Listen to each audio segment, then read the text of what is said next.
So as we look over the Sportstar Max, now the new model, we're speaking today with Steve Minnich, and he's going to help us understand some of the changes that have been done to this airplane. They're not small, they're a little subtle, you don't see them right away, but they're actually some pretty significant changes that I think you told me added to the speeds. Tell me about the speeds first, and then we'll go over how you got there. Well, in 2008 we had the SL model, which was a step between the Plus and the Max, and that redesigned the canopy and gave us a sleeker look at the canopy, added 3 or 4 knots.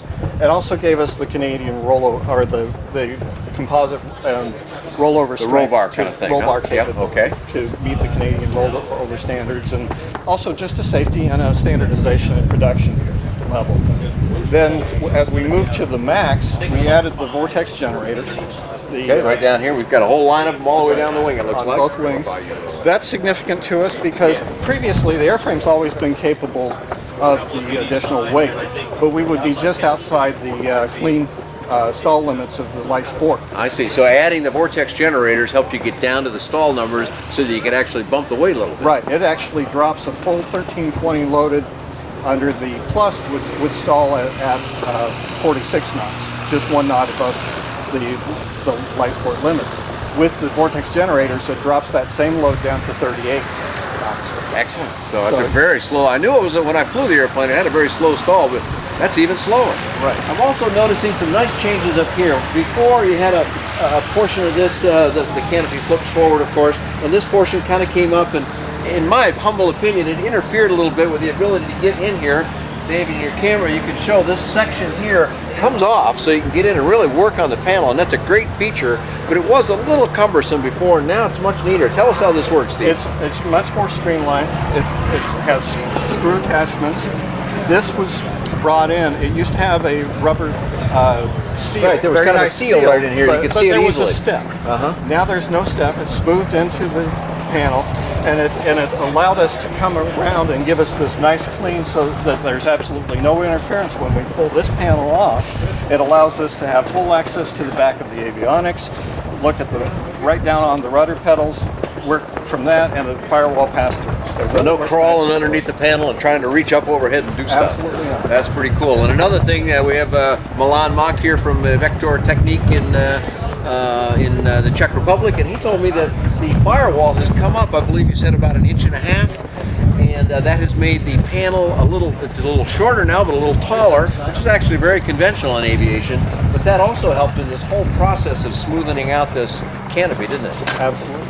And between the canopy smoothing, going to the woodcock propeller, which is a little stiffer, and then adding the vortex generators. The vortex generators not only help us in the stall area, but they actually clean us up and allow us a little less angle when we're in cruise. So it gives us a little more in cruise. So we're seeing a true 115 knots with this airplane through out at 4,800 on the Rotax, which is a very low speed. 115 knots at 4,800 on a Rotax. For those of you that are flying on Continentals or Lycoming, that number sounds high. In the Rotax world, that's a very low cruise number. So that's interesting. Most people are kind of fascinated that something that interferes with the airflow makes an airplane go faster. But that's what we're hearing. And so you jumped, I think you added up some numbers for me. It sounded like about 5 or 6 knots total from the sum of all of these changes. Exactly. That's pretty significant for an airplane that scooted along pretty good to begin with, but now it's right up there near the top of the category. And you almost have to, it's hard to capture the angles on this, but from my perspective right here, this is a very smooth execution. It used to be a little abrupt at the end of the canopy, and now it is just smooth as silk back there. Exactly. With the composite structure that we were able to put in, we added to the turtle deck. It's a non-structural area, but it dresses it up significantly. It allows us to have this nice flow back in through there.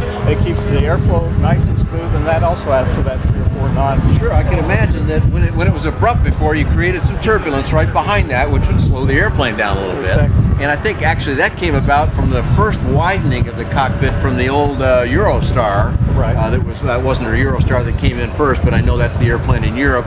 And that one was a little narrower because some Europeans are a little leaner than some of us Americans. So they widened it out, and then they created some turbulence. Now you get that all smooth back up again. Right, and the canopy or the cockpit is still 46.5 inches at the shoulder.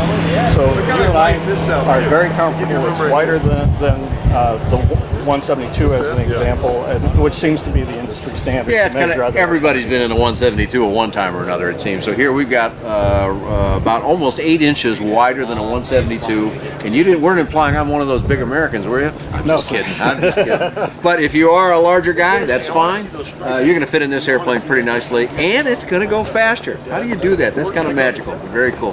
Thanks so much for your time, Steve. I appreciate the update. But then, if we want to get some more information on the aircraft, where do we go? We'll go to the central website, which is Evektor-aircraft.com. That's Evektor-aircraft.com. And from there, you can go to the various representatives that represent the airplane, bring it into America. Plus, you can go to the Evektor Aircraft in the Czech Republic, and on those collection of websites, you'll find all the information you need.